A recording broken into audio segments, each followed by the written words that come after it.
지난번 1편에서 우리 집 주변의 공사로 인해 소음 분진 피해를 받고 있을 때 어떻게 비상대책위원회를 만들고 만들어진 비상대책위원회에서 어떻게 위임을 받아서 활동 자금을 만들고 어떻게 활동하는지에 대해서 이야기했습니다.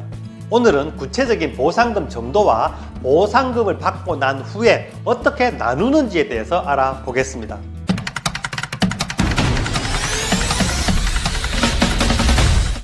혹시 지난번 영상 아직까지 보지 않으신 분이 있다면 오른쪽 링크를 클릭하고 보고 오시면 좋고요. 아니면 영상 아래쪽 설명란에 링크 남겨 놓겠습니다.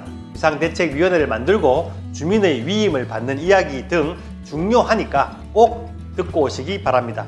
이제 비상대책위원회의 활동입니다. 가장 중요한 것은 소음 피해의 구체적 증거 확보라고 말씀드렸고 그 증거를 확보하는 방법까지 이야기를 했습니다.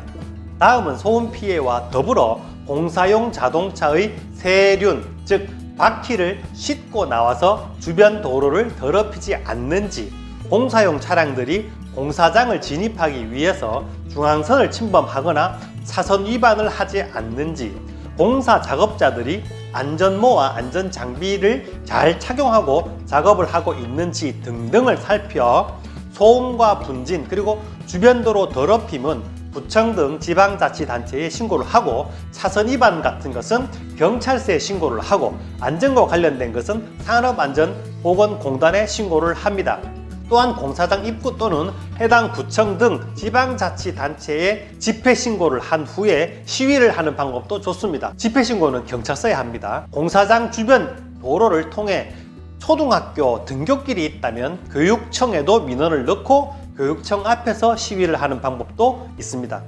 시위를 할 때는 절대 과격하게 할 필요는 없지만 모여있는 사람의 숫자는 최소한 50명 또는 100명은 되어야 되며 횟수를 많이 한다고 꼭 좋은 것은 아니니 시위를 몇 번 정도 할지 협상의 진척 상황을 보고 비상대책위원회에서 결정해야 됩니다. 이때 모인 주민들에게 기초자금을 이용해서 참석비를 주는 경우가 많고 시위 도구를 임대하거나 구매할 수 있습니다. 시위 중에는 가능한 비대위원장은 현장 소장이나 구청장을 면담하여서 입주민의 피해 상황을 전달하면 좋습니다. 또한 시위를 할 때는 풀뿌리 민주주의를 잘 활용하여 구의원, 시의원들을 함께 참석시켜 현장 소장이나 구청장과의 만남을 주선하게 하고 보상금 협상에 중재를 요청하면 됩니다. 이쯤 되면 공사 현장에서는 피해 보상을 해주려는 움직임을 보이기 시작할 겁니다. 이때 꼭 생각해야 되는 것이 과도한 금액의 보상금 신청은 좋은 결과를 만들지 않는다는 것입니다. 가장 잘 확인할 수 있는 것이 주변 공사 현장의 보상금 정도입니다.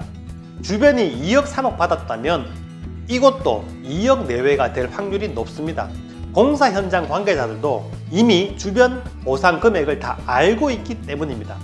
환경부 중앙분쟁조정위원회의 보상금 참고 자료를 보면 지역별로 수인 한도, 즉 주택지는 65dB, 상업지역은 70dB에서 초과되는 소음에다가 초과되는 기간을 곱해서 보상금을 정하는 방식을 제시하고 있는데 보통 초과되는 소음도가 5dB를 넘기기 힘들고 기간 또한 모든 공사기간을 곱하는 것이 아니라 공사기간 중 수인 한도를 넘는 기간만 추려서 곱하기 때문에 6개월을 넘기가 쉽지 않습니다. 그 기준표에 따라 금액을 확인해 보면 1인이 받을 수 있는 금액이 14만 5천 원 정도입니다. 따라서 4인 가족이 받을 수 있는 보상액이 50만 원 정도 될까 말까 합니다. 이것도 우리 집의 피해 정도가 수인 한도를 넘는 날이 6개월, 즉 180일 가까이 된다는 증명을 할 수 있을 때 이야기이고, 초기에 말씀드린 것처럼 5분 평균 소음이 수인 한도를 넘는 것을 지방자치단체 공무원이 와서 확인해 주는 날이 몇 번 되지 않기 때문에 참 힘든 현실입니다. 이 정도 금액을 알고 협상에 임하여 너무 과한 보상 금액을 주장하다가는 낭패를 보게 됩니다.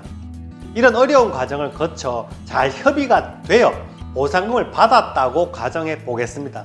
다음은 보상금을 어떻게 분배하느냐가 문제입니다. 가장 먼저 떠오르는 안이 모든 주민이 똑같이 분배하는 방법이 있고, 또 한 가지는 공동 시설물 또는 장비를 찬조받는 방법이 있을 겁니다. 그 다음 생각할 수 있는 안이 피해의 정도에 따라서 분배율을 달리하는 방법입니다. 예를 들어서 101동 앞에 공사 현장이 있다면 피해를 보는 101동 주민에게 많은 보상을 해주고, 상대적으로 피해가 적은 먼 쪽에 있는 동 주민에게는 적게 보상하는 방법입니다. 먼저 공동시설물 또는 장비를 찬조받는 방법은 저는 권장할 부분이 아니라고 생각합니다. 앞에 말씀드렸듯이 소음과 분진 피해의 경우는 사용자가 피해를 보는 것으로 살고 있는 소유자와 세입자가 그 보상의 대상이 됩니다. 그런데 아파트의 자산이 될 수 있는 청소차나 제설차 등을 구입한다면 짧게는 몇 달, 길게는 몇 년 살면서 소음 피해를 받는 세입자는 소유자에 비해서 보상을 적게 받는 효과가 나기 때문입니다. 다음으로 생각할 수 있는 것이 똑같이 분배하느냐, 피해의 정도에 따라 구역을 나누어 분배하느냐, 순전히 주민의 뜻에 따라 달라질 문제입니다. 아직까지 명확한 판례가 없기 때문입니다. 또한 단지가 동그랗게 생긴 아파트인지 길쭉하게 생긴 아파트인지 또는 공사 현장이 정면에 있는 것인지 측면에 있는 것인지 등 누군가 일률적으로 기준을 정할 수 없기 때문입니다. 모두 같이 받는다면 면적에 비례하여 같이 줄 것인지, 피해받는 인원수에 따라서 줄 것인지, 아니면 모두 무시하고 한 가정당 동일하게 줄 것인지 문제가 되며, 피해 소음 정도에 따라 달리 지급한다고 했을 때에도 공사 현장과의 거리에 따른 비율로 줄 것인지, 아니면 실질적인 소음 피해를 공인기관에서 측정하여 그 비율에 따라 정할 것인지 등의 문제가 있을 수 있습니다. 소음 피해를 측정할 때도 어느 기간 동안 어떤 방식으로 측정할 것인지가 어려운 문제가 될 수 있습니다. 실제로 부산의 한 아파트가 시공사로부터 받은 보상금을 2년째 나눠주지 못하고 있다는 얘기를 들은 적이 있고, 그 아파트는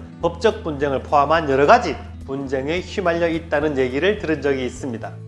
약간 다른 예로 하자 보수 비용 청구 소송의 경우에는 법원의 감정에 따른 각 가정의 판결 금액이 정해져 있습니다. 하지만 보상금 자체가 적은 소음 피해 사건의 경우에는 변호사비나 감정비를 빼고 나면 입주민에게 돌아가는 돈이 적기 때문에 이런 소송은 입주민에게 실질적인 이익이 될 수 없습니다. 다만 금액이 좀 큰 일조권 소송을 하면서 그 한 부분으로 소음 피해 보상이 있는 경우는 소송이 가능할 수도 있겠지요. 그래도 측정 비용과 법률 비용을 생각하면 입주민의 손해가 많은 편입니다. 따라서 입주민 간의 합의와 주민투표가 방법이라고 생각합니다.